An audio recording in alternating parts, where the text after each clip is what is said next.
Boa tarde. Hoje é dia 13 de maio de 2024. Iniciamos a atividade do eixo temático Biodiversidade, Plantas Medicinais e Inovação, do Programa Educacional para o ano de 2024, promovido pela Academia de Ciências Farmacêuticas do Brasil, em nome do qual lhes dou boas-vindas.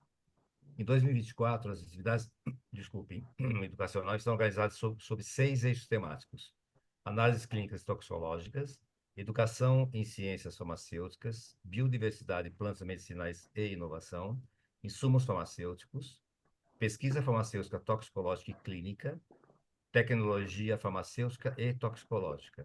E, desculpe, cosmético, tá? Vamos repetir: tecnologia farmacêutica e cosmético.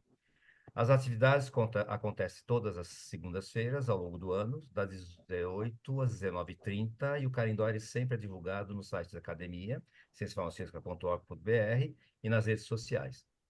O programa educacional da Academia de Ciências Farmacêuticas possui atividades gratuitas, graças aos mantenedores: EMS, Sindusfarma, Eurofarma, Abafarma, Abifina, BD, FCE Farma, Hipofarma, ICF, Sincamesp, Estevanato Group e Wheaton Brasil. Meu nome é Hilton Oliveira dos Santos Filho, eu sou acadêmico titular da Academia de Ciências Farmacêuticas do Brasil e serei moderador responsável por essa atividade. O título dessa atividade é Cannabis, Uso, Segurança, Plantio e Produção de Derivados, que contará com a participação dos convidados: Bruno César Costa de Sá, advogado e farmacêutico, especialista em administração hospitalar, especialista em direito médico e da saúde e aperfeiçoado em hematologia clínica, farmacêutico bioquímico, desculpa, industrial, graduado pela Universidade de Guarulhos, professor do curso técnico de farmácia e administração do Colégio Técnico Rosa Merin e sócio do escritório Sá e Santana Advogados. Flávia Guimarães é biomédica, líder em inteligência científica da Easy Labs Pharma, mestre em biotecnologia e bioempreendedorismo, com ênfase no desenvolvimento de medicamentos pela New York City, não, New York University, com a atuação na indústria farmacêutica e sólida experiência no desenvolvimento e avaliação de empresas nascentes. Atualmente líder da área de inteligência científica da Easy Labs Pharma, primeira indústria farmacêutica especializada na produção de canabinoides no solo brasileiro. O Dr. Paulo Orlando Matos é farmacêutico, um dos pioneiros no estudo do cannabis medicinal no Brasil, mestre em saúde e ambiente, com ênfase em farmacologia de produtos naturais, pela Universidade Federal de Mato Grosso, doutor em biologia molecular pela Universidade Federal de São Paulo, Unifesp, diretor-presidente do Instituto de Pesquisa e Terapias Complementares, coordenador de garantia da qualidade do Núcleo de Bioanálise, o NUBIO da Unifesp, membro do Grupo Técnico de Plantas Medicinais e Fitoterápicos do Conselho Regional de Farmácia de São Paulo e do Comitê Técnico Temático da Farmacopeia Brasileira desde 2010, participa de mesas em eventos que discutem o uso e a regulamentação da cannabis no Brasil e no exterior. Atualmente dedica-se integralmente à área de cannabis para uso medicinal. Só para termos em relação aos tempos, o tempo previsto dessa atividade é 1h30, 10 minutos da abertura, que é essa que eu estou fazendo agora, 60 minutos da apresentação do painel, com a interação do moderador, e mais 20 minutos de perguntas e comentários. Solicitamos aos participantes que formulem suas perguntas ou façam suas colocações no Q&A, ou question and answer. As perguntas e ou colocações serão recebidas e organizadas por mim e procurarei encaixar o maior número possível dentro do tempo que nós dispomos, tá? Por favor, não utilize o chat. Deixe o chat só para comunicação interna entre os palestrantes, entre os painelistas. E boa atividade para todos. Eu agradeço a todos. Obrigado. Então, feito isso, nós vamos, para tentar abranger o título tão amplo como esse, nós tentamos fazer uma espinha, uma espinha dorsal, né? Que seja o cultivo, começar do cultivo, eh, qualidade, segurança e eficácia, ou seja, na verdade, um implica no outro, e então são temas transversais que se a gente tentando abordar todos esses temas que estão inerentes a isso. Então vamos lá, vamos começar com o cultivo. Eu coloquei só para provocação entre nós, a cannabis sativa L, né, como uma planta que tem uma característica muito específica, que estávamos comentando, inclusive, de fitorremediação, que é uma qualidade que o professor Paulo pode falar, a doutora Paulo pode falar, o doutor Bruno também pode falar, e eu, se necessário, eu também contribuo.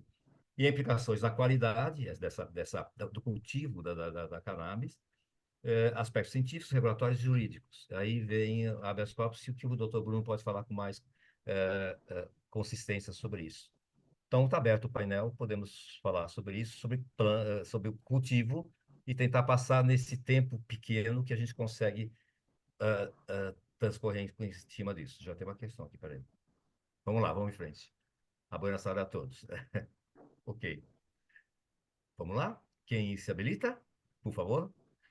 Eu não vou ficar fazendo perguntas. O que vocês acham sobre o cultivo da cannabis? Nós sabemos que a cannabis não tem regulamentação no Brasil para o cultivo da cannabis por algumas implicações, tanto jurídicas como regulatórias. Tá? É bom deixar bem claro que é uma dúvida, tá? Eu estou me antecipando, mas é uma dúvida frequente, é que a Anvisa é a responsável por tudo isso. Não é a Anvisa, na verdade, a Anvisa não pode autorizar nenhum cultivo, na verdade. Quem autoriza cultivo é o Ministério da Agricultura e o MAPA. Então, na verdade, nós temos algumas implicações de uma portaria, que é a 344, acho que todos que estão assistindo sabem disso, que é você ter uma certa regulamentação. Essa 344 é reflexo do que ocorre ao redor do mundo em relação a substâncias proscritas, entre aspas, tá? Eu quero agradecer, antes de mais nada, antes de começar o painel, desculpem eu interferir no meio, mas agradecer bastante a professora Raquel, que é a coordenadora desse eixo temático, por trazer esse tema tão importante e destinar a mim essa colaboração para poder trazer um tema tão polêmico, entre aspas, tá? Para que a gente inclua a ciência nisso que está muito falado e pouco explicado, e que a gente possa tentar auxiliá-los nisso ao longo dessa uma hora. Então, vamos lá. Quem quer começar a falar? Por favor.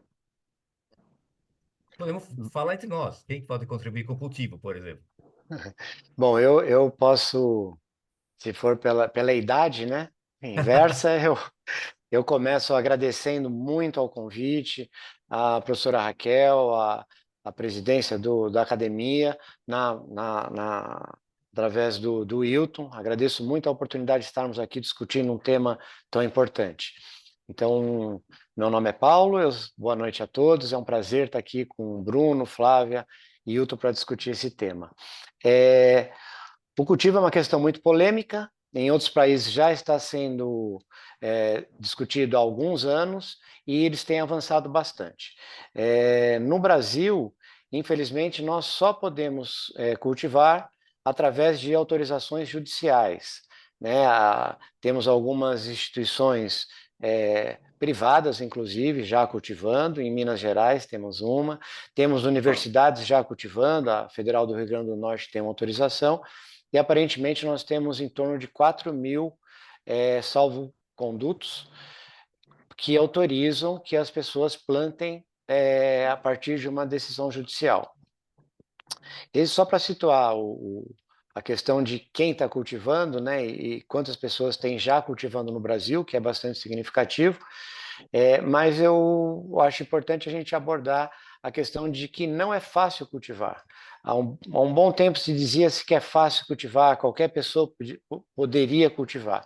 E a partir da experiência, da vivência com pessoas cultivando, a gente observa que, como toda planta medicinal, o produto final ele vai depender muito das condições próprias do cultivo.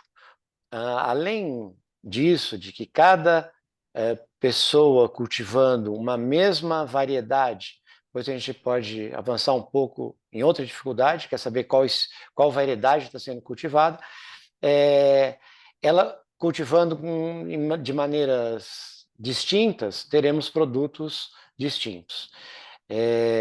Eu acho importante citar também a questão da fitorremediação que o Hilton já colocou. A cannabis ela tem uma propriedade que é de absorver do solo substâncias que estão no solo, desde metais pesados e resquícios de agrotóxicos. Então, não é qualquer solo que seria adequado para cultivar.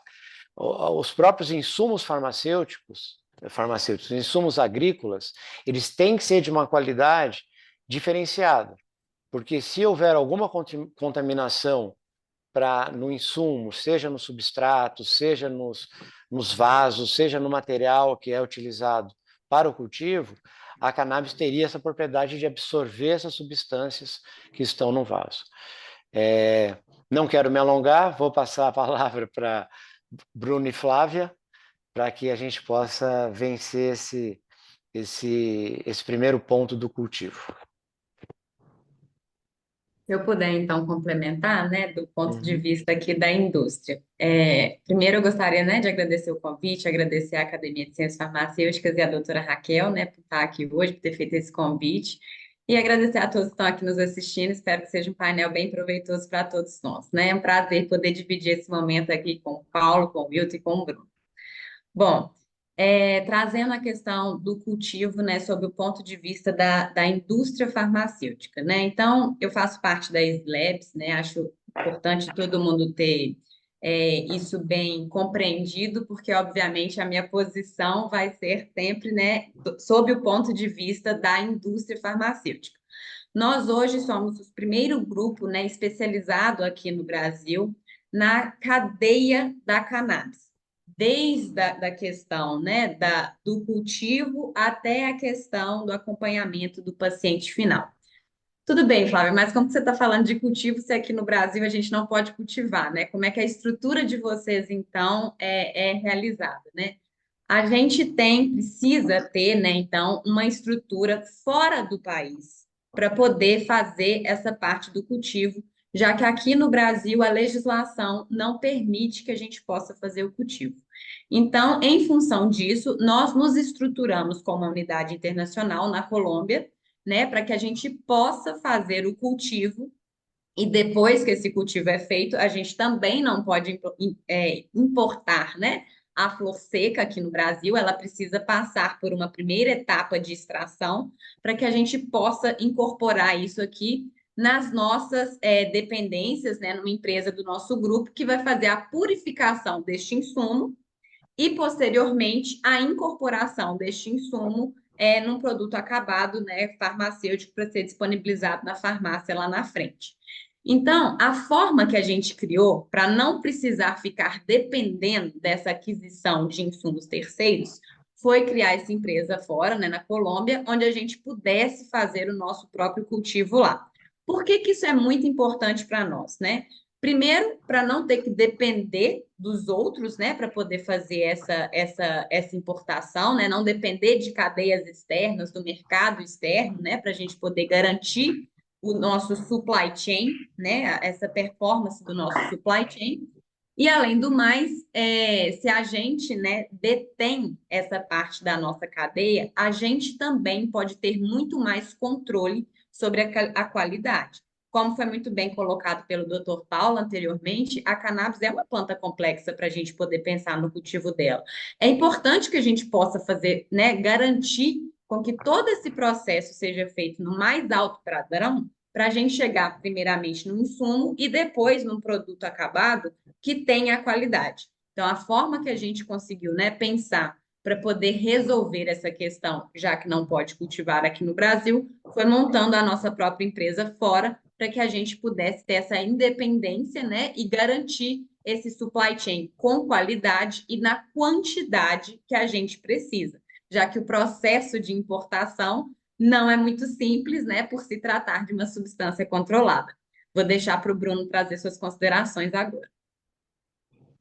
Olá, pessoal, boa noite. Eu sou o Dr. Bruno, né, como já fui apresentado aí pelo Dr. Hilton. Estou tendo o prazer imensurável de estar aqui nesse painel hoje, de poder compartilhar com os demais painelistas. Na verdade, a construção da ciência, a construção de uma sociedade melhor, né, fazendo o que a gente está fazendo aqui hoje. Não tem outro caminho, tá? Hoje já vou até deixar claro que eu, particularmente, eu sou farmacêutico, como já foi dito, mas tem um viés mais ao lado jurídico, porque hoje, atualmente, a minha função principal é como advogado. E eu entro em diversas áreas da saúde, né? Do direito civil e etc. De pronto, a minha preocupação principal aqui hoje é trazer algumas inquietações que eu tenho do ponto de vista legal, né? Tanto da investimento da indústria farmacêutica em cima disso, quanto da segurança para o paciente, né? E, em especial, eu trouxe até aqui uma estatística retirada de um site especializado em notícias jurídicas, né, o Migalhas, que ele traz para a gente que, em 2023, 430 mil pessoas foram beneficiadas de derivados medicinais da planta no país, no caso da cannabis, né? Só que, dentro disso, nós, como a Flávia já explicitou, nós temos a questão do cultivo que não é permitido no Brasil.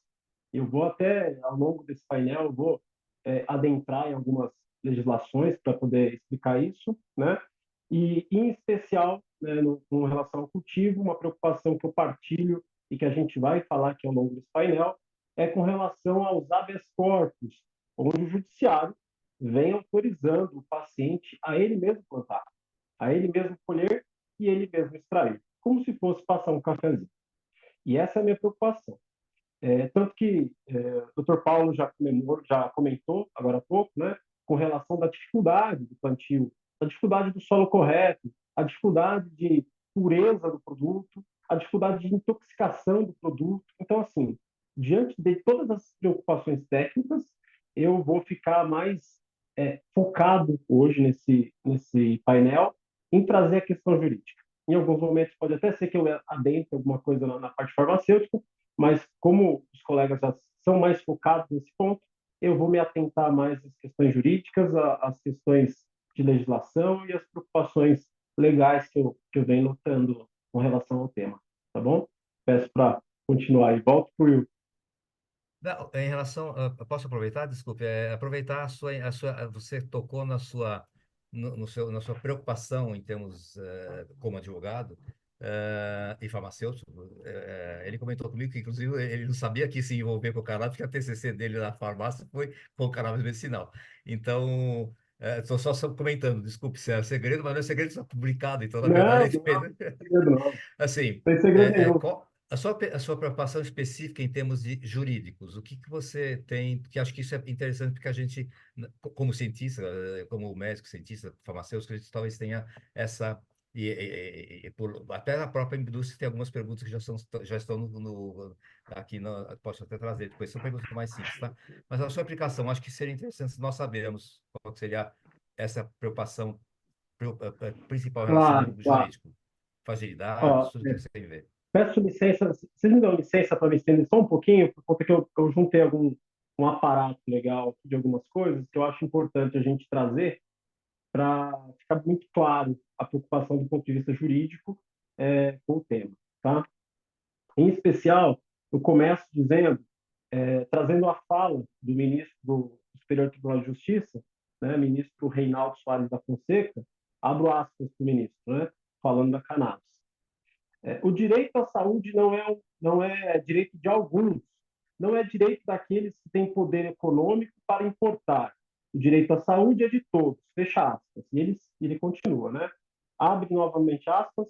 Não é coerente que o mesmo Estado que preze pela saúde da população e já reconhece os benefícios medicinais da cannabis sativa condicione o uso da terapia da cannabis àqueles que possuem dinheiro para a aquisição do medicamento, fecha aspas para o ministro.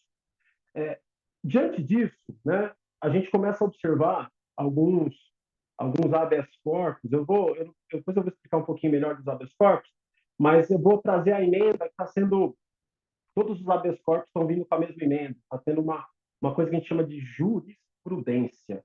Talvez o tema não seja tão comum, o pessoal da saúde, eu não sei, cada um tem um contato com isso, mas a jurisprudência, basicamente, pessoal, são decisões reiteradas, em cima de um determinado assunto, onde eles tentam pacificar aquele assunto. Ou seja, toda vez que cair aquele assunto, eles darão aquele texto praticamente pré-produzido, vamos dizer assim.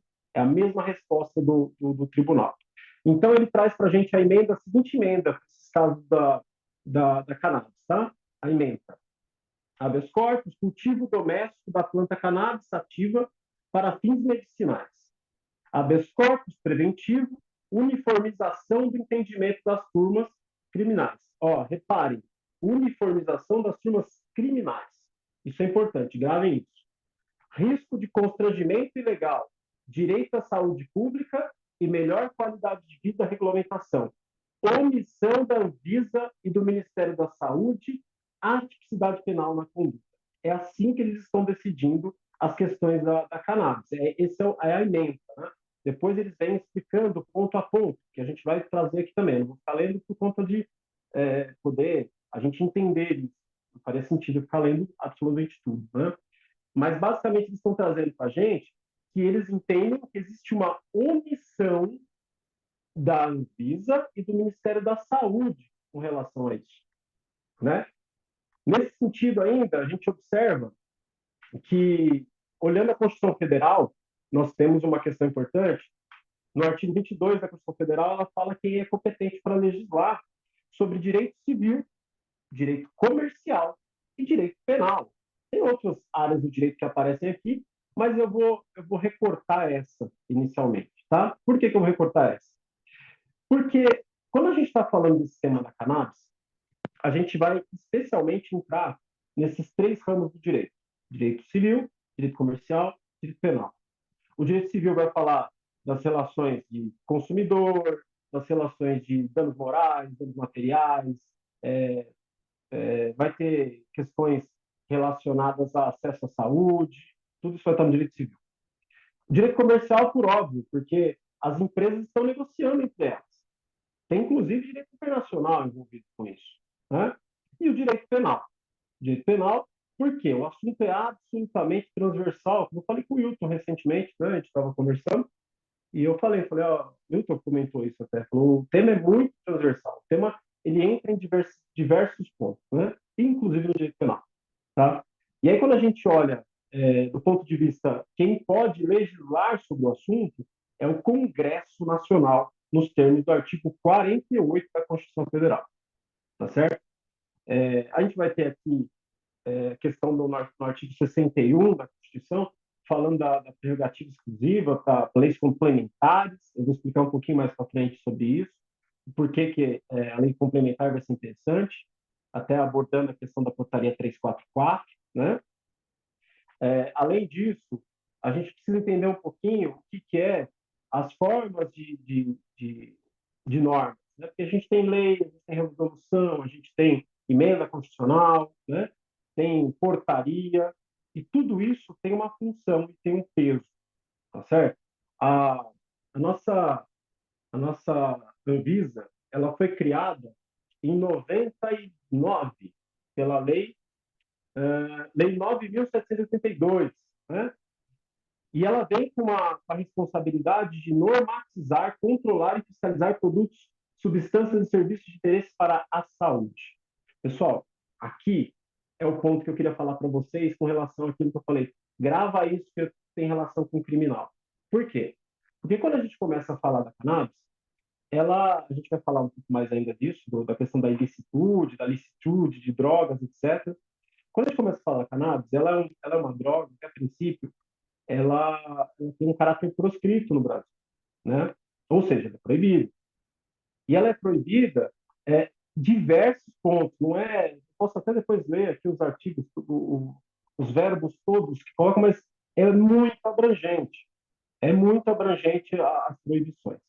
A base que está sendo usada hoje para o ministro lá autorizar o cultivo é uma base basicamente em princípio de direito, que é o acesso à saúde. Ele está querendo falar de isonomia. Ele acreditou, o ministro, fortemente, que o acesso à saúde está sendo prejudicado. Só que aí vem um ponto a minha preocupação, né? A preocupação quanto à segurança do paciente. E a gente vai entrar isso mais para frente, os colegas vão falar também sobre isso, né? A segurança do paciente está prejudicada, né? Porque A gente não sabe como vai ser o cultivo disso, né?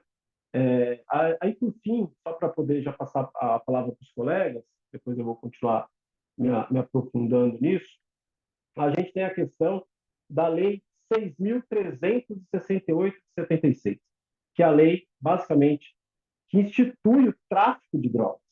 Tá? Ela fala uma coisa muito interessante, logo no artigo 1º, ela fala que o uso inadequado, indevido, de substâncias entorpecentes e psicotrópicas devem ser responsabilidade de todas as pessoas, físicas e jurídicas. E aí, uma curiosidade que eu vou compartilhar com todos é que, quando eu fui fazer o curso de Direito, na graduação, eu já quase uma década que eu trabalhava como farmacêutico, e eu absolutamente nunca tinha prestado atenção que a Portaria 344, uma das funções dela, é determinar o que é lícito e o que não é lícito no Brasil. Não é só a questão de como ela deve ser dispensada a droga, a questão da rastreabilidade. É a lei, ela inclusive determina para a segurança pública o que é criminoso e o que não é criminoso, do ponto de vista da ilicitude da droga. Então, a abrangência da 344, a gente vai falar um pouquinho mais, mas ela tem uma abrangência de normatizar o que é lícito e ilícito no Brasil, do ponto de vista das drogas entorpecentes e psicotrópicas. Então, aí é uma crítica que mais para frente eu vou seguir também, pelo fato de ser uma portaria.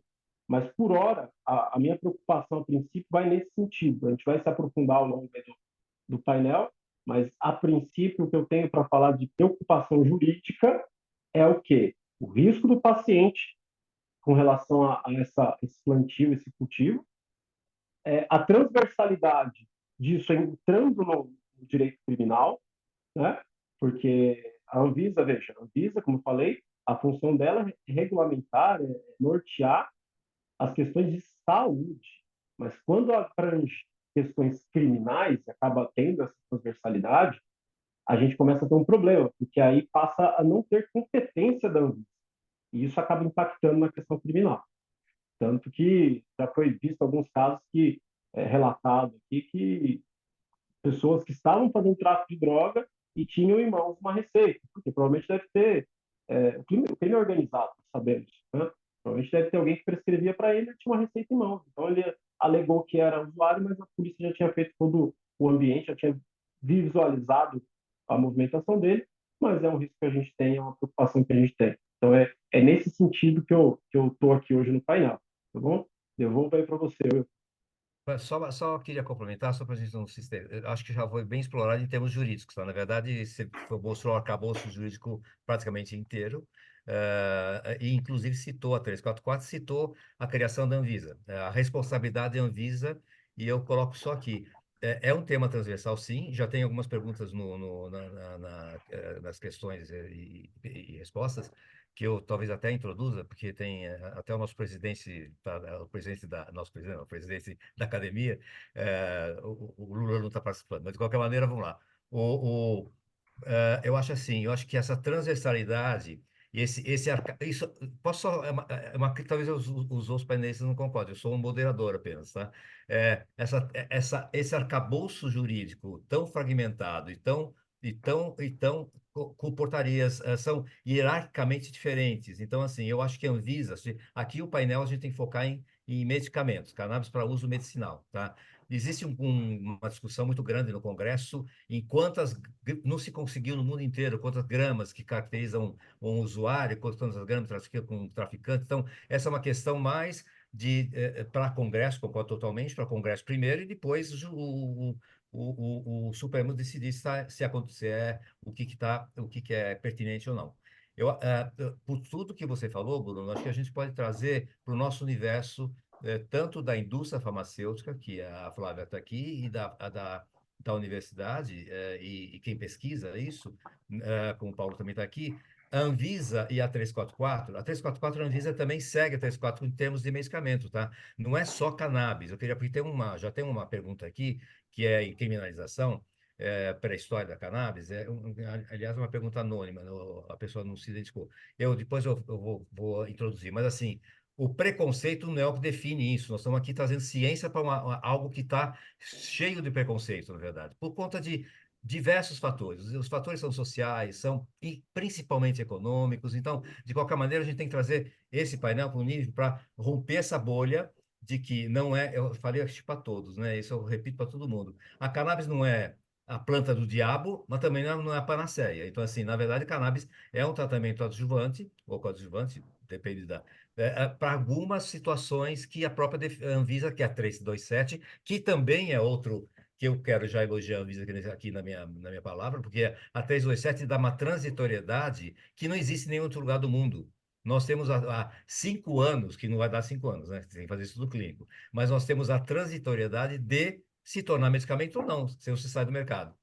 Por que que ela partiu? Ela partiu do princípio, a GMESP, a gerência responsável, de que a cannabis é segura, entre aspas, porque já foi fumada, usa-se em ritual há muitos anos, e aqui está, uma das pessoas perguntou, existe criminalização? Porque se tem uma história, é isso que eu queria colocar, tem arcabouço jurídico, em primeiro lugar, para não ficar falando como moderador, né? É toda a minha opinião, mas já é uma opinião mesmo, você me desculpe, mas eu tenho assim, sou obrigado a dar, com todo esse arcabouço, tem arcabouço jurídico fragmentado, que alguém vai ter que sentar e resolver conversar, já parece conversar a conversar, tem um congresso, dependendo do congresso, o perfil do congresso que você está votando, determinada lei, você vai colocar uma visão mais tradicional com uma visão mais ampla. Então, não quero nem tocar em termos que são sensíveis, são sinônimos desses que eu acabei de falar, para não ficar definido partidos aqui, na verdade, tá? Não tem nada aqui.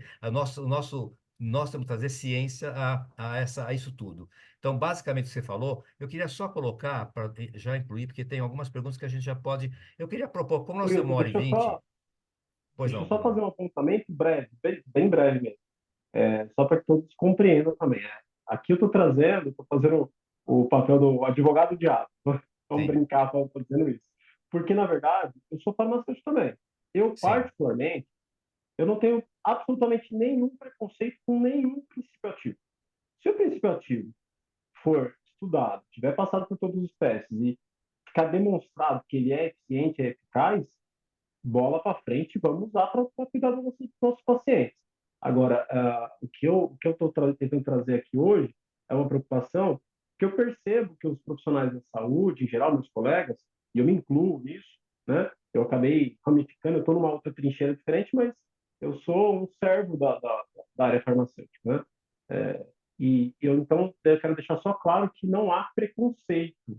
Aqui eu estou trazendo o que a gente tem de legislação e dando sugestões, inclusive, para a academia, a ponto de preocupação, para que a gente tenha o máximo de segurança jurídica nesse cultivo, nessa distribuição, na segurança dos pacientes. Esse é o meu ponto, tá bom? tá. Eu só queria compartilhar com vocês, se vocês concordarem como painelistas, por favor, é que tem algumas perguntas que eu acho que dá para a gente adiantar e ganhar tempo lá no final. Se vocês concordarem, eu posso fazer isso, tá?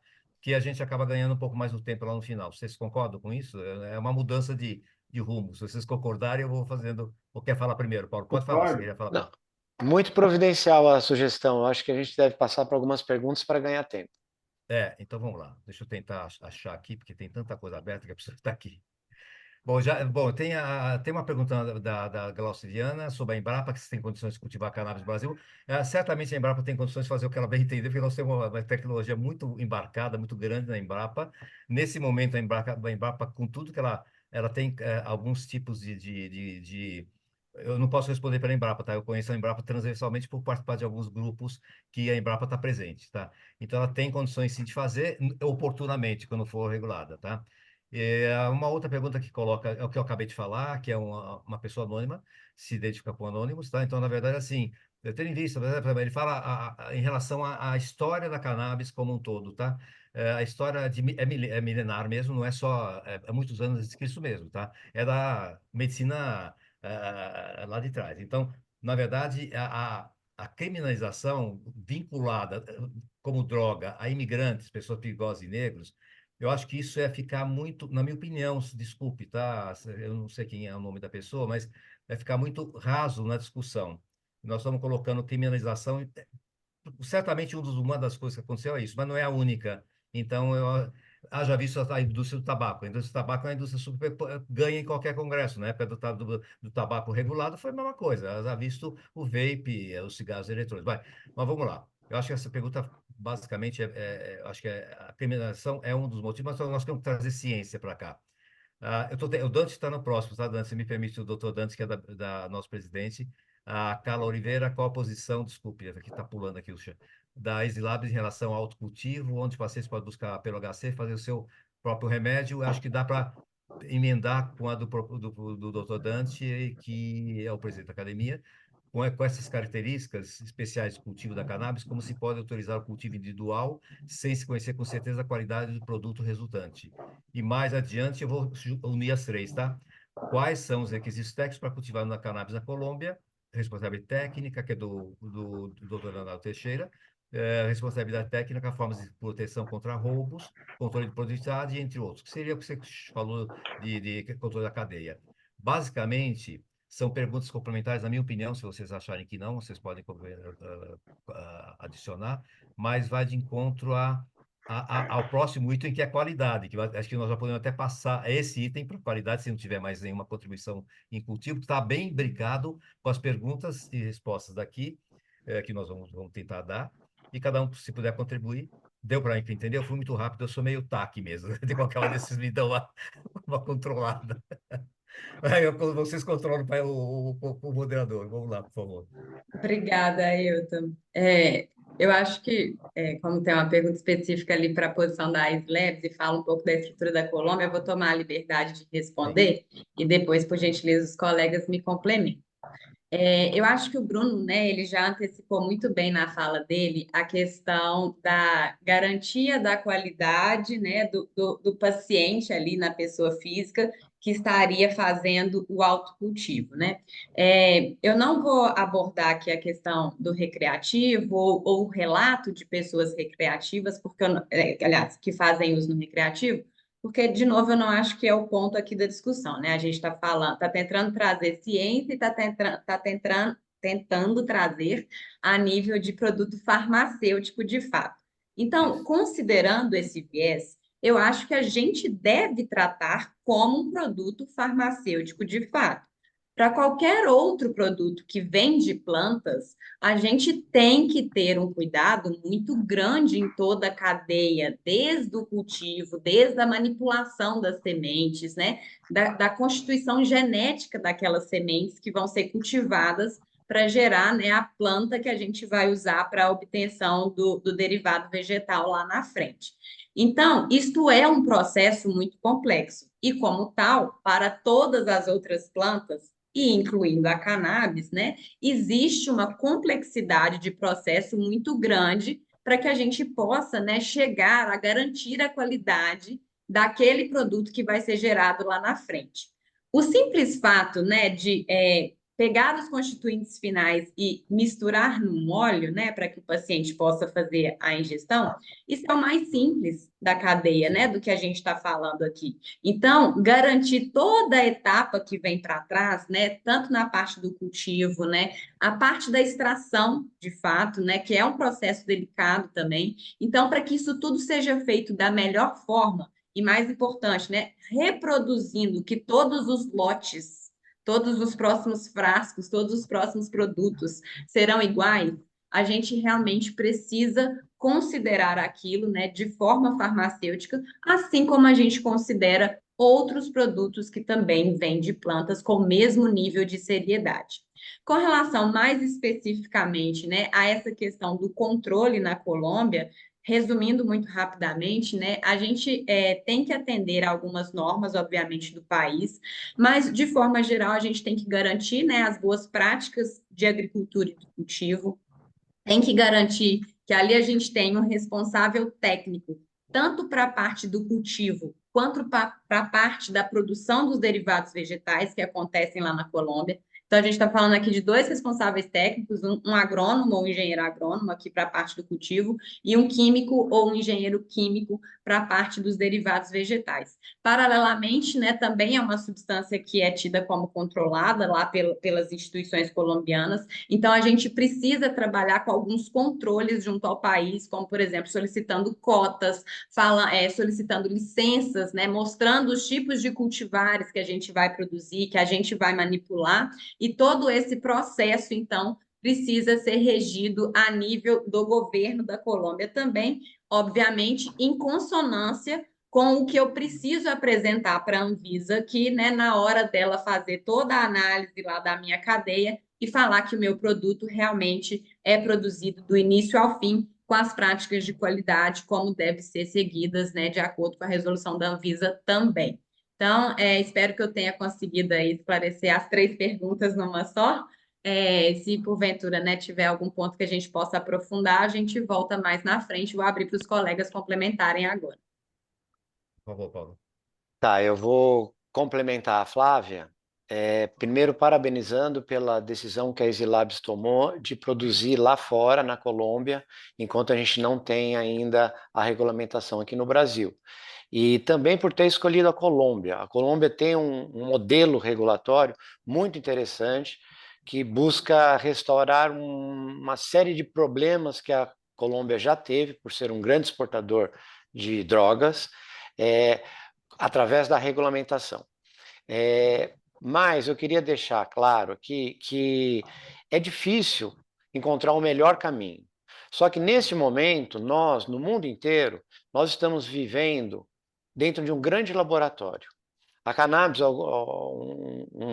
alguém perguntou, né, se ela foi proibida, por que foi. Eu acho que o porquê que foi não vem muito ao caso agora.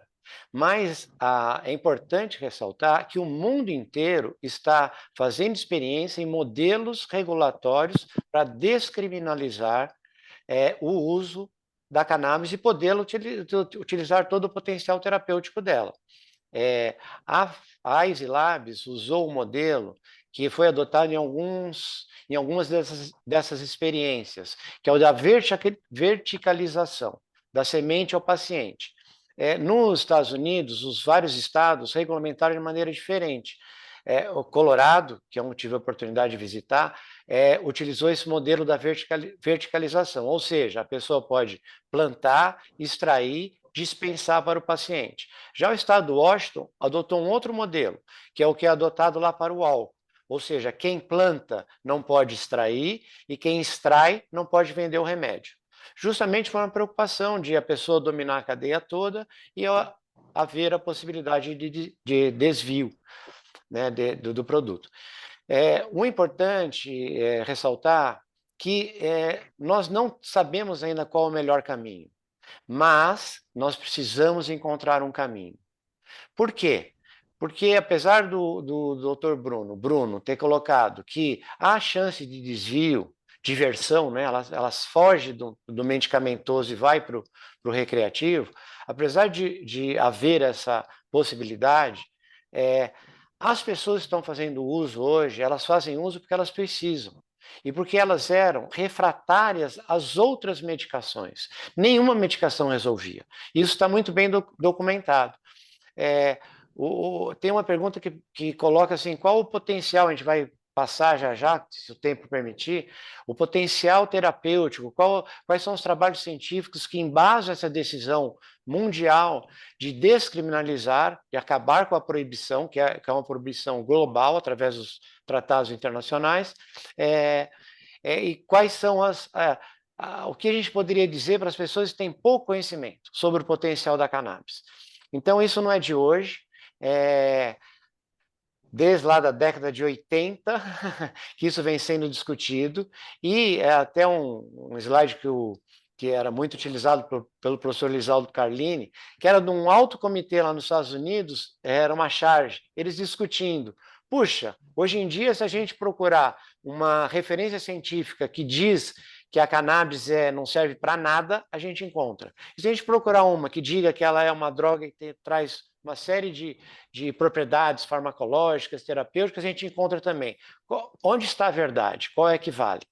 Bom, apesar de todos os trabalhos já produzidos, especialmente nos últimos 10 anos, a gente ainda encontra muitos trabalhos ressaltando os problemas do uso, inclusive medicinal da cannabis, inclusive terapêutico, porque há muitos problemas. Não vou entrar no recreativo, como a Flávia também não entrou. Mas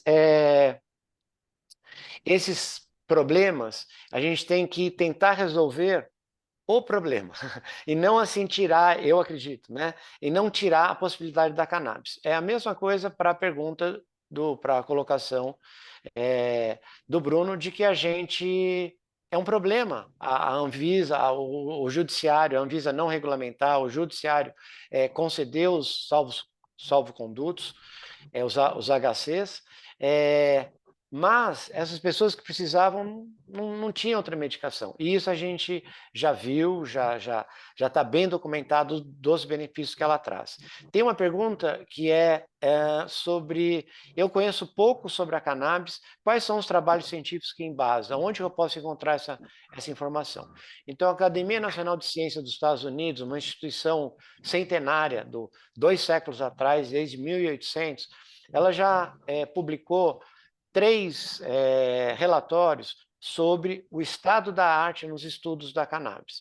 Eu não tenho aqui para colocar no link do chat, mas se procurar Academia Nacional de Ciências dos Estados Unidos, cannabis já aparece logo no começo no Google, onde eles fazem uma revisão profunda, 10.000 trabalhos foram revistos, escolhido quais são os melhores trabalhos para fazer essa revisão, e aí é demonstrado que há realmente já evidência satisfatória, plena, para algumas indicações. Não são todas como a gente imagina, mas já há evidência científica suficiente. Sem eu tomar muito tempo dos outros membros do painel, eu vou passar a palavra para o Wilton e ele encaminha.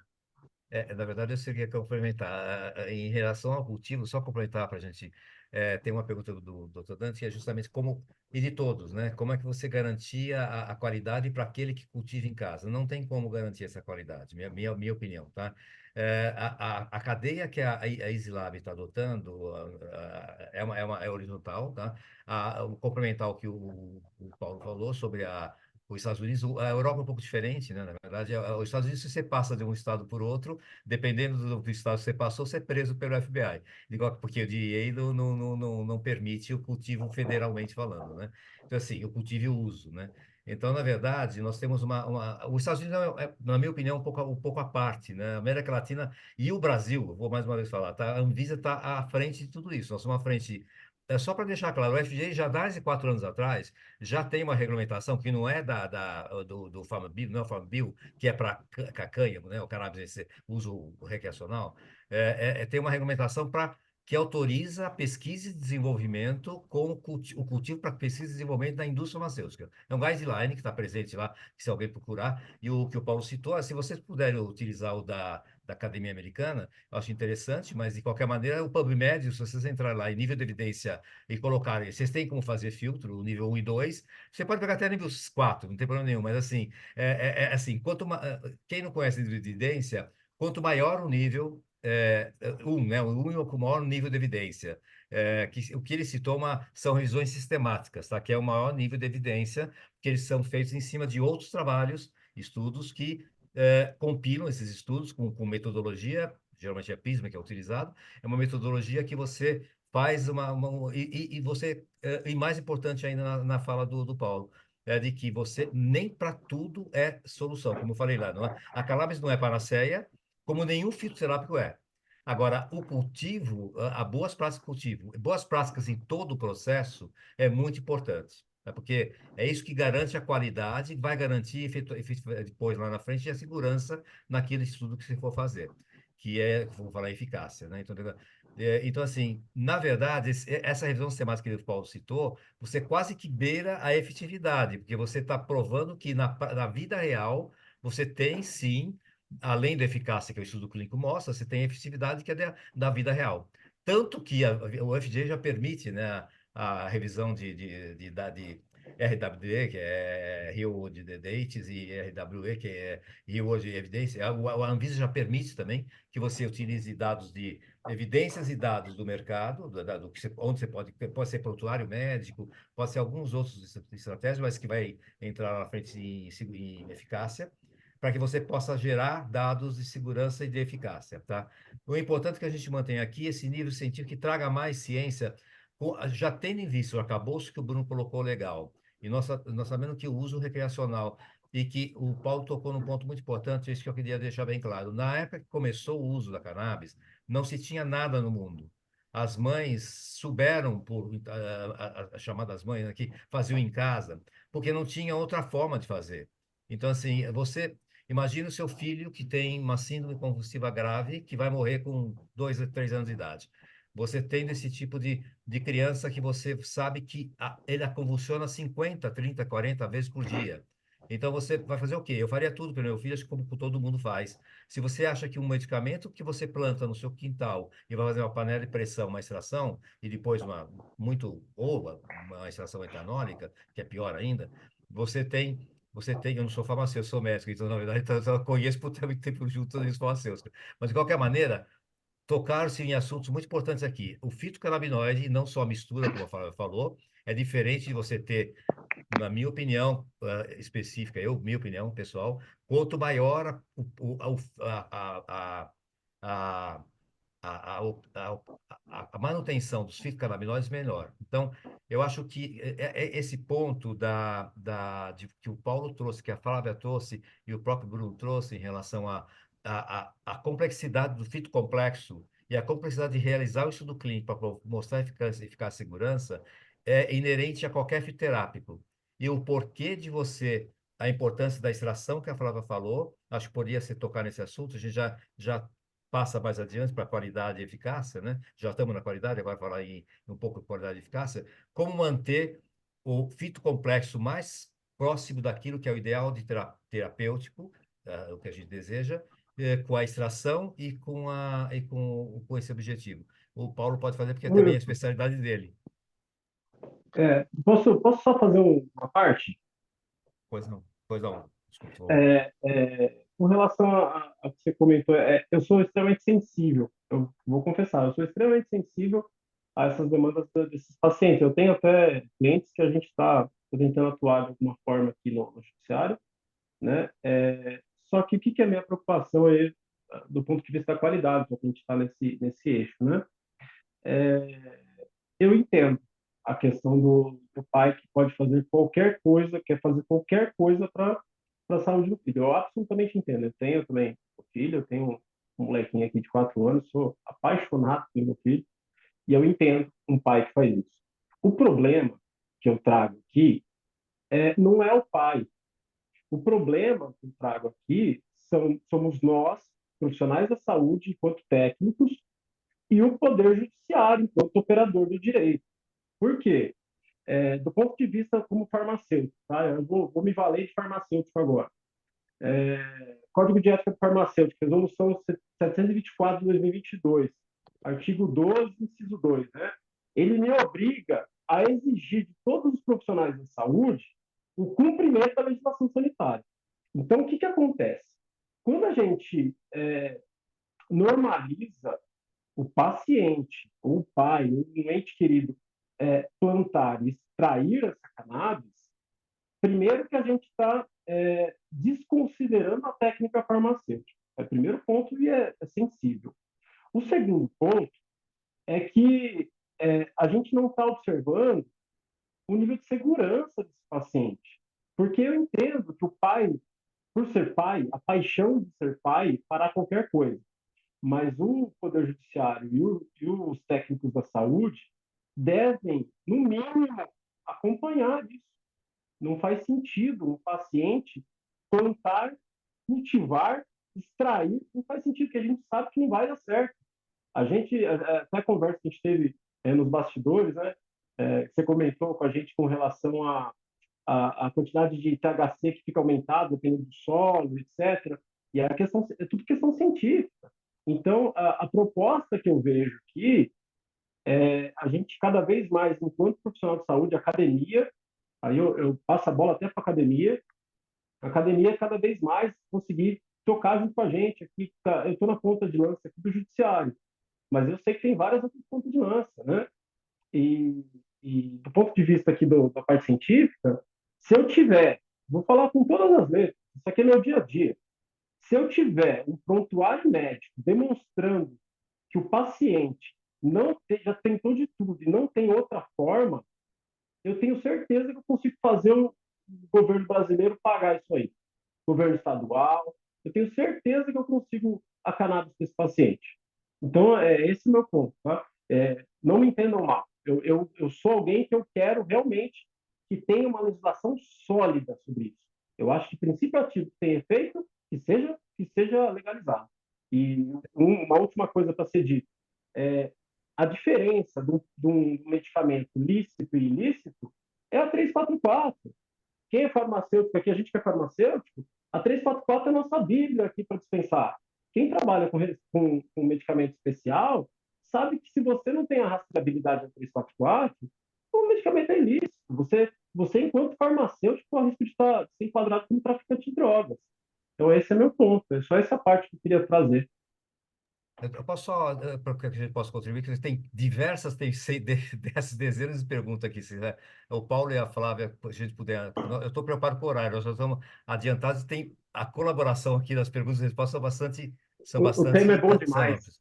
É, Eu vou tentar responder, se a Flávia permitir, Flávia, bem rapidamente, para depois você complementar. A pergunta da professora Gláucia, né? Discutir os constituintes ativos da planta, que está vinculado à questão da qualidade. É muito difícil que, se nós não tivermos boas práticas agrícolas, garantir que no final do processo a gente tenha o mesmo produto. Então, é muito importante que a gente possa educar essas pessoas, já que a gente não consegue reverter essa situação. São mais de 4.000 HCs, ou seja, as pessoas estão plantando, não dá para reverter.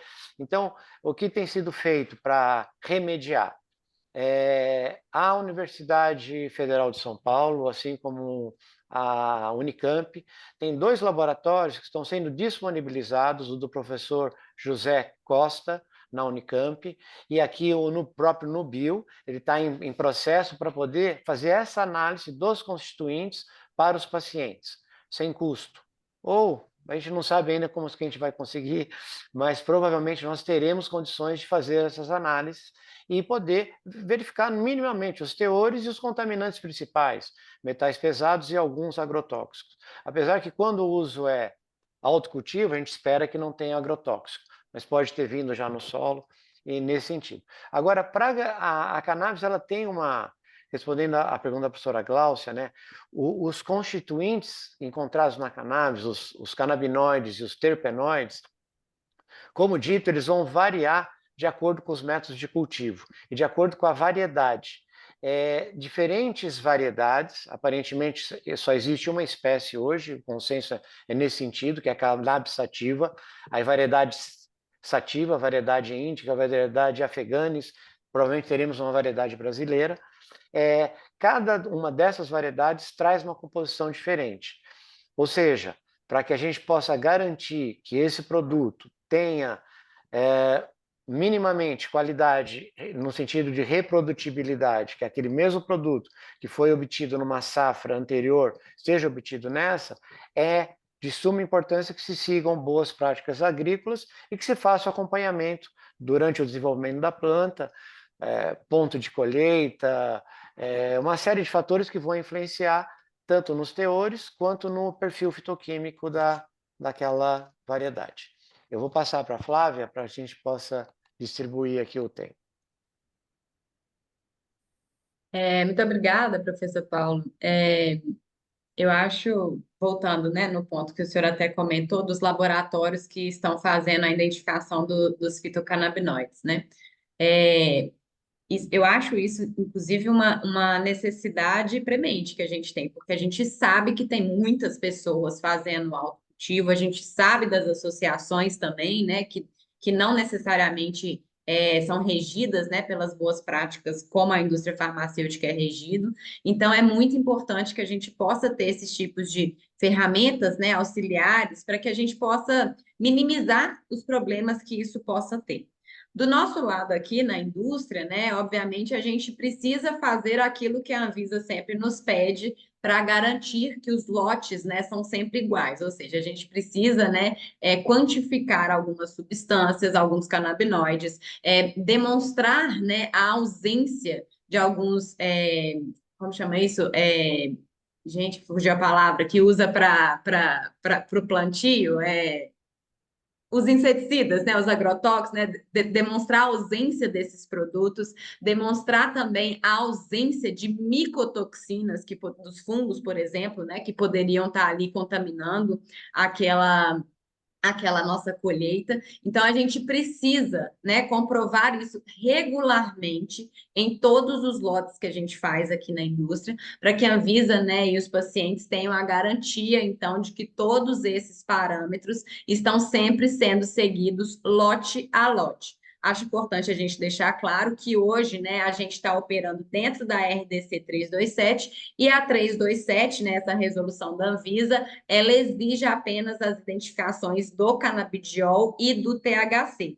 Mas, internamente, a gente sabe que é um fitocomplexo, né, e que todos os outros canabinoides e terpenoides podem ter algum tipo de ação. Então, é muito importante, a gente reconhece isso, que a gente possa trabalhar com a identificação de todas essas substâncias também, o que, obviamente, pode impactar lá na frente, né, o resultado na hora que o médico está prescrevendo esse tratamento. Eu queria só fazer porque eu estou preparado novamente com o horário e falar, porque tem algumas perguntas, bastante perguntas. Vocês têm acesso também ao chat.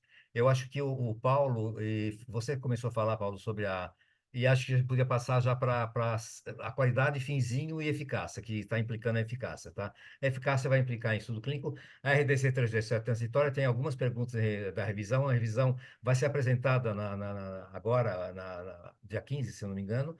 Se não foi adiado, dia 15 vai ter o resultado da consulta pública. Então, acho que já está. Tem duas ou três perguntas referente a isso, e perguntas do professor Dantas, por exemplo, em relação ao final, saber da parte científica. Eu falei algumas vezes da parte científica, mas de qualquer maneira seria bom repetir aqui o que nós temos de evidência científica e qual a possibilidade, pergunta aos três, na verdade, qual a possibilidade com a RDC de que isso, a 327, vai permitir aqueles que queiram migrar para medicamento, permitir que nós tenhamos, hoje tem em termos de 26, a autorização sanitária, se eu não me recordo, se eu não estou enganado, se for isso, nós vamos ter 26 estudos clínicos ocorrendo, em tese, tá? Então, assim, se quiserem ir para registro, que é o específico ou o fitoterápico. Então, perguntar para os painelistas o que vocês acham em relação a vencer a qualidade agora nesse momento e já entrar na eficácia em relação a nível de evidência na literatura. Tem diversos estudos, realmente, eu já me antecipo, e em relação à contribuição do Brasil a essa ampliação de números de estudos clínicos relacionados à cannabis sativa. Por favor. Eu vou aproveitar, Flávia. Eu acabei de colocar ali no chat um trabalho recém-concluído aqui pela Bireme, com a OPAS e com a Weekend Academy, onde foi elaborado um mapa de evidências sobre a efetividade da cannabis medicinal. Esse mapa tem o link aí para o acesso. O que ele tem de diferente, que é importante ressaltar, que no estudo, no trabalho feito pela Academia Nacional de Ciências dos Estados Unidos, foi composto um comitê de especialistas e eles avaliaram a qualidade do trabalho, o peso de cada trabalho. Nesse estudo foi usada uma ferramenta, quase que inteligência artificial, que ela vê o peso do trabalho. Se foi duplo cego, se foi apresentado as limitações do estudo, se foi revisado por pares. Então, tirou aquele viés de um grupo de especialistas poderia eventualmente estar selecionando trabalhos. Foram selecionados somente as revisões, agora vai me fugir a palavra também, Flávio, as meta-análises em que os estudos que foram somados naquelas meta-análises, eles eram realmente de qualidade. Então, são poucos. Quando a gente vai ver o mapa de evidência, a gente imagina que tem aí milhares de trabalhos com qualidade científica sobre as evidências em relação à eficácia e segurança, mas não são tantos assim. Mas é interessante visitar e vai ajudar a que as pessoas possam ter acesso a essa revisão das evidências. Sobre a 327, Hilton, realmente está confirmado. Eu tive com o João Paulo na semana passada, quarta-feira, em audiência aberta, em reunião aberta. A Anvisa vai ser apresentado o resultado da consulta pública sobre a 327, depois vai ser feita uma nova consulta pública, e aí vai de novo vai ser elaborado um último documento com a proposta final para ser aprovado ou não pela diretoria colegiada. Isso, nesse momento eles estão avaliando, o resultado vai ser do impacto regulatório, que é justamente a primeira consulta que foi feita. Aí depois eles vão partir para efetivamente uma resolução da 327 modificada, basicamente é isso. Modificada, que vai ser submetida a uma nova Isso, consulta a pública consulta antes pública, tal. Ou seja, a exato. gente vai ter bastante tempo ainda para Isso. participar e colaborar. Flávia, quiser Flávia, complementar? Desculpe, o Paulo queria falar? não, eu ia passar para a Flávia mesmo. Ah, tá, ok. Não, muito obrigada. Finalmente, né, esse tão sonhado dia aí da revisão da 327 está chegando. Obviamente, a gente vive nessa ansiedade, né, já que é a resolução que está aí nos regulando atualmente. E aí a gente está aqui ansioso aguardando o que vem, que vai ser apresentado aí na quarta-feira, né? Não vou nem me ater a pensar aqui no que pode vir nessa revisão, porque a gente está aí, já pensou muita coisa nesse período todo enquanto a gente aguardava, né? Vamos ver o que vai chegar aí na quarta-feira. Bom, com relação à parte da eficácia, né? Eu acho que quando a gente olha para o grau de robustez científica, né, o grau de evidência de fato, a gente não tem tantas indicações assim, né, provando que a cannabis realmente funciona para aquelas indicações. De novo, considerando o grau de robustez científica, tá? Obviamente que a gente tem diversos relatos que a gente vê na prática, que a gente, inclusive aqui na indústria, né, a gente recebe depoimentos de diversas outras condições que, quando a gente olha na literatura, a evidência da literatura científica não é tão robusta assim, mas a gente vê indícios de que estamos caminhando para um caminho. Diante disso tudo, eu acho que a 327, ela fornece, ela cria um ambiente científico muito legal, muito interessante para a gente poder, inclusive, aprofundar nessas evidências e nesse tipo de relato que é gerado. Por quê? Nós estamos disponibilizando já produtos que têm a segurança farmacêutica. Para a gente colocar um produto 327 no mercado, né?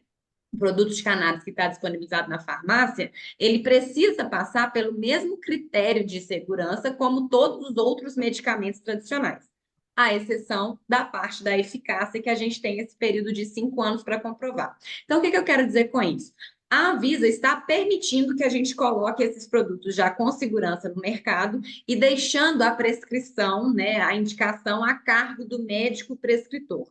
Por isso, a gente vê diversos médicos prescrevendo para inúmeras condições, que permite a gente, enquanto indústria, né, nos aproximar desses médicos e instituições de pesquisas e poder traçar, então, estudos que nos permitem avaliar com um pouco mais de profundidade, para que a gente possa ir contribuindo para a geração dessas evidências, aumentando a robustez do que a gente vê para outras indicações que ainda não tem uma robustez científica tão grande assim. Nós da EasyLabs, né, a gente olha para isso com muito bons olhos e tem um papel, um compromisso científico muito grande, de fato, de poder contribuir com esse cenário. O doutor Hilton comentou muito bem que hoje temos cerca de 30 produtos com autorização sanitária, em tese espera-se que serão realizados 30 estudos clínicos. Sabemos que a realidade não vai ser essa. Tem muita gente aventureira que está surfando na temporalidade, né? Na temporalidade que a 327 permite, mas que provavelmente não vai levar tão a sério o caminho do registro do medicamento, porque a gente sabe que é um processo muito caro e é um processo muito complexo. E, de preferência, né, a gente tenta olhar para esse caminho, né, do medicamento aqui na Easy Labs, inclusive para outras condições que ainda, né, não têm uma indicação tão robusta. Por exemplo, as epilepsias refratárias, já é fato que, né, o canabidiol já está ali tendo bastante, né, eficácia para isso, já tem indicação em bula, né, dessas patologias. Então, a gente vê com muito bons olhos poder explorar, né, essas possibilidades, inclusive para outras indicações, para poder realmente comprovar e fazer, né, com que a Anvisa entenda ali o nosso caminho, mostrando, né, obviamente tendo sucesso nos estudos clínicos, mostrando aí que a cannabis, seja o fitofármaco ou o fitoterápico, né, possam ter essas aplicações em outras comorbidades que não têm, vamos dizer assim, indicação em bula até o momento, né, que a gente possa aproveitar desse momento aí que a gente está vivendo, dessa questão regulatória, que nos permite estudar e aprofundar nessas coisas e ampliar aí o escopo de atuação e de robustez científica da cannabis também. Eu queria só complementar, a 327 não permite que você coloque indicação, na verdade nem bula né? Na verdade é um folheto informativo. Então, o que vai ter bula, o único que tem bula no Brasil é o Mevatil, ou seja, que é da GW, que é 1 para 1, é um medicamento 1 para 1, que tem uma venda, um segmento do mercado que é muito pequeno. O que você não pode colocar no folheto informativo nenhuma indicação, isso a 327 não permite. O que vai permitir é a hora que você registrar o produto, como você bem falou, fitofármaco ou específico, né? Desculpe, específico, que é a mesma coisa que o fitofármaco ou o fitoterápico, tá? Então, o mais importante que eu gostaria de ouvir o Paulo também, e o Bruno, se puder contribuir, é que esses estudos de segurança, né? Desculpe, segurança e eficácia, fase 2, 1, 2 e 3, vai? O pré-clínico, a gente, vamos deixar de lado, que não é necessário nesse momento, não é exigido. Mas, de qualquer maneira, a não ser que seja formulação diferente. Nós sabemos que tem canabinoides menores, fitocannabinoides menores, então eles também têm ação e podem ser estudados lá na frente. Aqui o que vai acontecer é delinear estudos clínicos que já existem na literatura, o Paulo já falou. Gostaria que, por favor, você aprofundasse um pouco mais, se fosse possível, e a Flávia também, em relação a delineamento de estudos clínicos para que a eficácia e segurança seja efetivamente comprovada e contribui para que o produto de cannabis, derivado de cannabis, migre para um medicamento com indicação específica, em bula, tá? Para que se torne realidade. Então, bem claro que não é medicamento ainda, por isso que o Conitec não aprova. Então, por enquanto, nós não temos o medicamento a não ser o Mevatil no Brasil, tá? Pelo menos isso é o que está bem claro no 327. Se vocês discordarem, por favor, eu gostaria da opinião de vocês, por favor. Bruno, Hilton, você tocou num ponto que é o calcanhar de Aquiles, desenho de um estudo clínico para produto de cannabis. E não é à toa que a Flávia disse que nem todos vão fazer, tirando de fora os surfistas, né? Mas é realmente muito difícil, né? Você puxou, Bruno, aquela nova abordagem que é estudo do mundo real, Real Data World, né? Em que é quase que um fase 4, né? Ele é Que um fase 4, é isso. que é praticamente o que está acontecendo com a cannabis, né? Já existe 400 mil pessoas fazendo uso do produto de cannabis, então talvez por aí a gente possa fazer algumas avaliações, pelo menos em relação à segurança e alguma coisa sobre eficácia. Mas a cannabis ela tem uma característica muito interessante. Na realidade, não é a cannabis, são os canabinoides. Os canabinoides eles agem no nosso organismo através do sistema endocannabinoide, que é um sistema que rege os outros sistemas. Então, a gente tem o sistema serotoninérgico, dopaminérgico, adrenérgico, né? As outras sistemas de transmissores, de transmissão de informação. Como ele rege esses outros sistemas, cada pessoa acaba respondendo de uma maneira diferente. Não é como quando a gente pega uma droga que vai inibir lá uma enzima num passo-chave, isso vai interromper uma cascata de reações químicas, em que a gente pode delimitar, então, uma faixa de dose de 100 a 500 miligramas para a grande maioria das pessoas, a gente vai ter a resposta. A gente tem uma janela terapêutica muito grande. A gente tem pacientes que respondem com 1 miligrama e pacientes que precisam de 100 miligramas do mesmo ativo da cannabis, seja o CBD, seja qual for. Então, delinear um estudo clínico dos moldes tradicionais, né, fase 1, fase 2, fase 1 parece que não vai precisar, né, fase 2, fase 3, eu não sei se será viável. A GW fez esse estudo, né, para ter o Sativex, a GW fez o Epidiolex nesses moldes. E mesmo assim, os problemas surgiram na fase 4, né? A gente tem problema com Epidiolex, porque a faixa de dose prescrita é realmente alta e com uso contínuo surgiram alguns problemas de toxicidade. Ou seja, nós vamos ter que pensar em novos modelos, e aí está o desafio para você, em especial, Wilton, de novos desenhos experimentais para poder fazer a validação clínica dos produtos de cannabis. Essa é Sim. a minha visão. Como todo fitoterápico, porque é um pouco diferente porque são ligantes, né, diferentes de um sistema que é novo. Então, eu acho assim, você tocou num ponto que até agora nós falamos, né? O sistema endocannabinoide é muito pouco conhecido, foi descrito há 20 anos atrás, sei lá, Uhum. mais ou menos isso. E até hoje não é nem ensinado nas universidades. São raros, tem um livro de farmacologia clínica que descreve. Então, acho que mas é um desafio, por isso que eu queria ouvir a Flávia, porque nós estamos já com 19, 17, estou preocupado em falar em segurança agora. Tem muita coisa a ser discutida. Estou deixando um monte de se perdoem, um monte de questões passadas, mas por favor, Eu Flávia. acho que eu não tenho nem o que comentar depois do que o Dr. Paulo colocou muito bem, né? Ele deu o exemplo, inclusive, né, do Epidiolex, que Isso. começou a ter, né, a GW passou por essa, né, pela fase 1, fase 2, fase 3, nas epilepsias refratárias, né, para todo mundo ficar aqui na mesma página, e depois que chegou em fase 4, né, a gente começou a ter os outros relatos. E olha que aqui a gente está falando do específico, né, da molécula isolada ali do canabidiol apenas, que em tese teria muito menos problemas, vamos dizer assim, né? Quando a gente for olhar para o extrato de cannabis, já que a gente vai falar sobre vários outros canabinoides, sobre os terpenoides, né? O pitocomplexo, né? Com toda a sua complexidade ali no geral.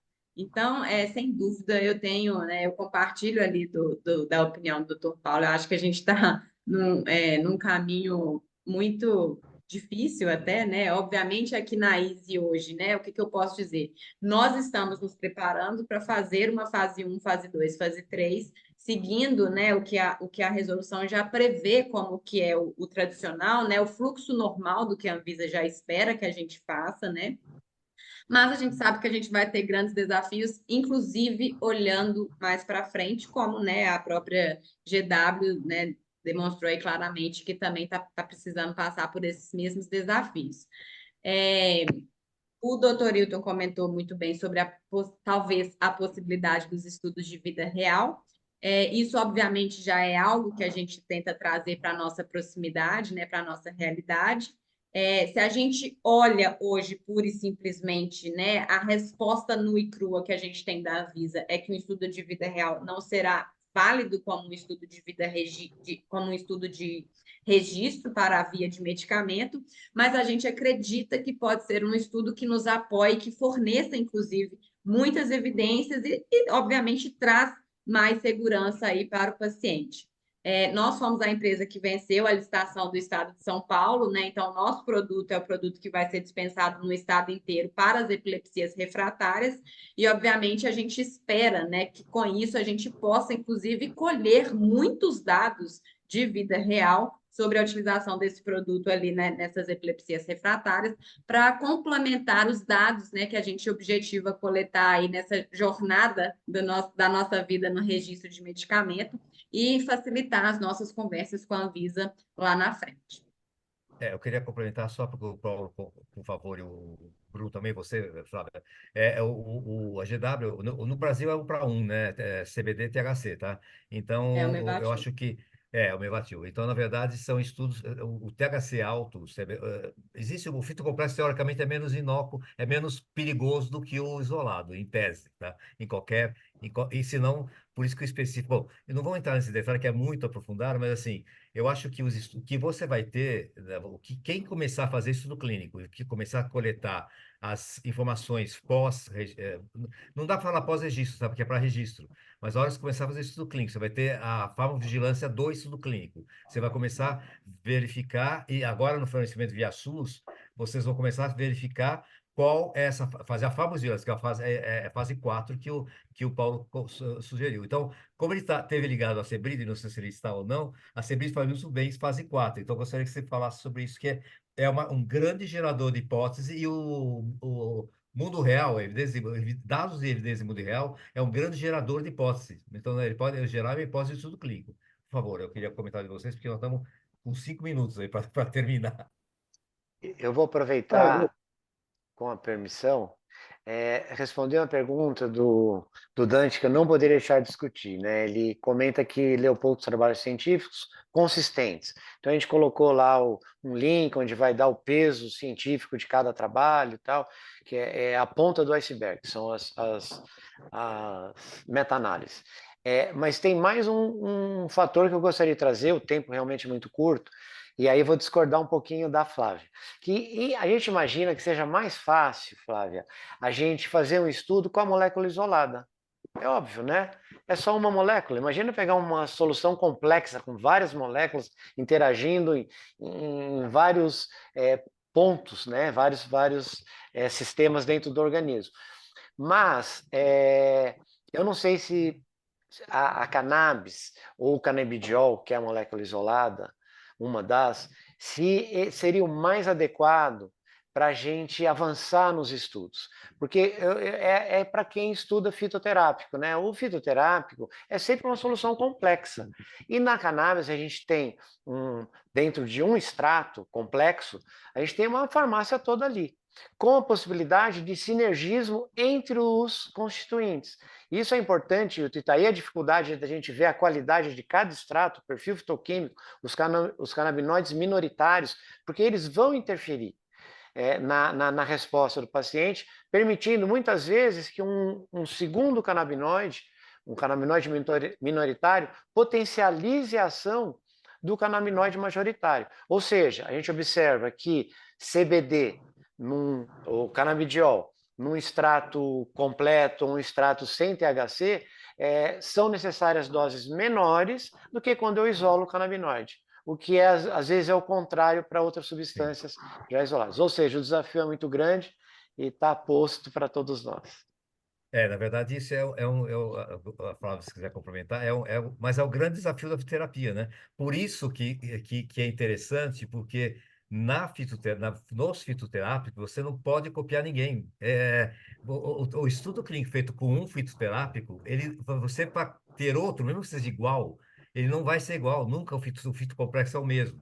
Então, na verdade, você vai ter que fazer outro estudo clínico, não importa, você tem uma garantia de que seu produto que você estudou para a dor, por exemplo, ou anti-inflamatório, ele atuou daquela forma. Não quer dizer que eu fizer o cromatograma similar, e vai demonstrando o fitocomplexo ali, ele vai ser igual. E, basicamente, isso para alguns é um complicador, para outros é uma vantagem. Eu vejo como vantagem. Vamos lá, opção de você. Felipe, deixa eu só fazer uma parte, porque eu não falei dessa questão da eficácia. Eu gostei muito das informações que os colegas trouxeram. E eu vou falar para vocês que assim, eu desejo muito que o trabalho dos colegas seja absolutamente sucesso, porque aqui na parte jurídica a gente tem tido a dificuldade justamente por falta de robustez dos dados dado científico para a gente poder fazer com que o paciente tenha realmente a autorização de uso, né? Teve algumas decisões recentes que eu consegui. Eu não posso abrir porque tem segredo de justiça, tem criança na ação, mas de maneira objetiva, a grande dificuldade para nós advogados conseguirmos com que o Estado forneça o acesso ao medicamento é a robustez dos dados. A gente tem tido diversos casos nesse sentido. E eu peço muito, se os colegas puderem sempre estar compartilhando comigo, isso aqui vai me ajudar muito para outras crianças, outros pacientes terem acesso aí ao medicamento. A gente está fazendo todo o possível aqui para conseguir viabilizar esse acesso, tá bom? Eu peço por favor, os painelistas façam as suas. Nós estamos com 5 minutos. Eu tenho que fazer o encerramento que para poder. Nós temos que encerrar às 19h30. Foi na ordem, eu falava que se quiser continuar o que o Paulo colocou, por favor, e que o Bruno colocou. E aí nós voltamos a girar, acho que dá para girar mais uns 3 minutinhos ainda. 19h26 no meu aqui, vamos lá. Tá super É, interessante, mas paciência, eu sou obrigado a dar essa péssima notícia. Vamos lá. realmente é uma péssima notícia. Eu acho que a gente já pode, né, deixar até pré-agendada a Pré-agendar intenção nós, de mais umas fazer uma três, pelo menos, segunda né? conversa, porque tem muito assunto para a gente falar, né? Eu acho que essa questão do acesso, por exemplo, eu acho que é algo que a gente tem que tratar em profundidade num outro momento, Sim. né? Poder entrar mais profundamente em cada um dos 4 tópicos que a gente falou hoje, né? Dá para fazer um painel específico sobre cada um deles. Mas, enfim, eu, né, entendo essa questão que a gente tem essa dicotomia, né, do fitoterápico melhor, tem o efeito cognitivo, efeito entourage, né, que muito se fala, isolado é melhor, enfim, eu acho que existem, obviamente, diversas formas para se olhar para tudo isso, né? Aqui na ISE, nós já estamos nos posicionando para os estudos tanto com o isolado quanto com o extrato de cannabis, tá? Então, nós estamos abraçando os 2 desafios conjuntamente e ao mesmo tempo. Inclusive, desde já, se a gente puder, né, continuar a conversa aqui, trocando mais figurinhas nesse sentido, obviamente, vai ser muito agregador para todos nós. E nós, né, esperamos, né, olhando especialmente para esses 2 agora, que obviamente tenhamos resultados em breve aí para compartilhar com vocês e, obviamente, para tentar facilitar ali a vida do Bruno, como ele bem sugeriu aí no que ele está precisando coletar de evidência. Eu gostaria de, né, dizer novamente que eu acho que a 327 ela permitiu criar esse ambiente onde a gente pode colocar produtos de qualidade farmacêutica no mercado e favorecer, né, o ambiente científico, né, a partir da utilização daqueles produtos que já estão com qualidade ali, para que eles possam ser estudados, para que a gente possa explorar muito mais possibilidades. Eu acho isso incrível e, obviamente, isso é um compromisso da Easy Labs, né? Nós não somos um dos surfistas, né, que vai simplesmente usufruir da temporalidade ali da 327. Eu acho que esse compromisso científico é algo que a gente tem, que a gente já tem muitas parcerias para poder sempre continuar estudando mais sobre a cannabis, né, sobre os efeitos dos canabinoides, sobre aumentar a robustez científica, né, das outras indicações que a gente tem por aí. E eu também, né, gostaria de dizer que hoje, muito, né, do que eu trago aqui é pensando na nossa operação aqui de 327, falando do canabidiol e do extrato de cannabis. Mas, obviamente, como a gente se coloca aí como uma empresa especialista em cannabis, nós já olhamos, inclusive, para outros canabinoides de forma isolada e também em diferentes composições, para que a gente possa trazer outros tipos, inclusive, de medicamentos lá na frente, olhando para essa via de medicamentos, né?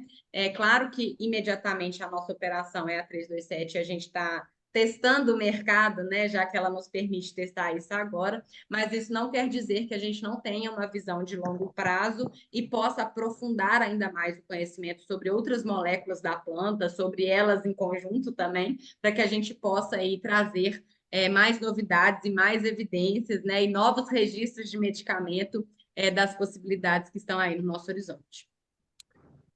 Maravilha. Eu gostaria de aproveitar esse último minuto, Wilton, para parabenizar e agradecer mais uma vez, mas parabenizar a academia e os acadêmicos que resolveram enfrentar esse desafio, essa questão tão polêmica quanto o uso medicinal da cannabis. Parabenizar os meus colegas de painel, Flávio, Bruno e Hilton, que participou como um painelista, não só É que eu falo moderador. demais, né? Eu não posso. Não, Desculpa, eu peço desculpa, inclusive. foi muito enriquecedor a participação de todos. Eu creio que talvez a gente não tenha conseguido abordar mais, com maior profundidade, mas o tema é realmente muito amplo. Mas eu gostaria, então, de deixar, por fim, meu agradecimento e parabenizar a academia, os acadêmicos e os painelistas. Muito obrigado pela oportunidade e espero nos encontrarmos novamente.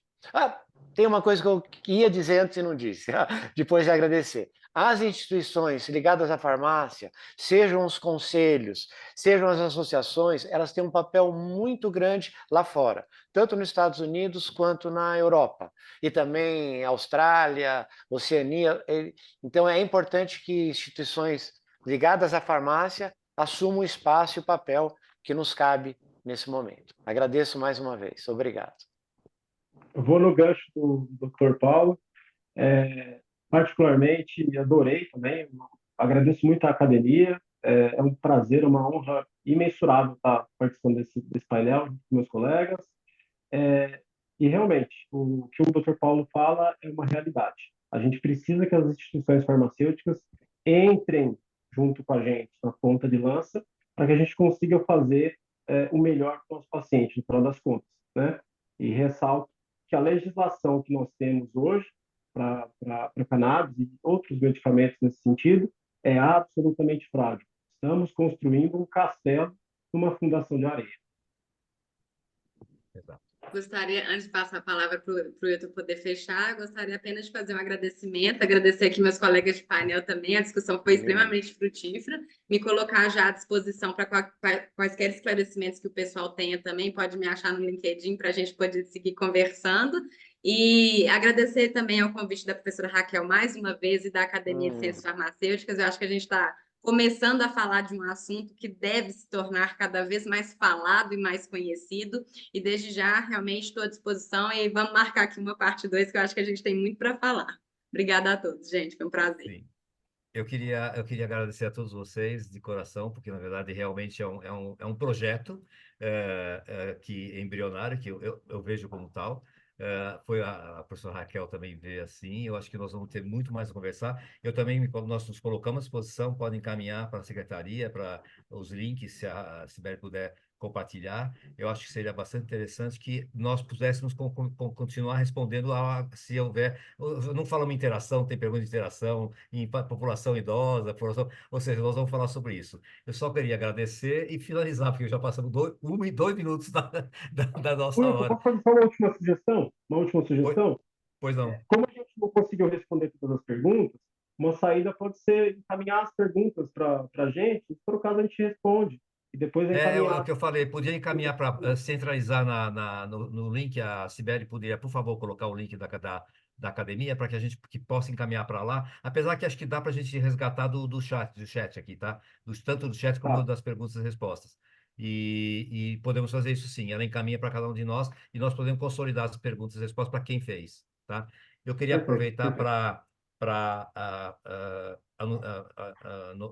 noticiar próxima segunda, dia 20 de maio, vamos ter uma atividade no temática de pesquisa farmacêutica, toxicológica e clínica sobre aspectos conceituais de biossegurança na área de saúde, síntese na gestão de biossegurança em laboratórios NB3, de alta contenção.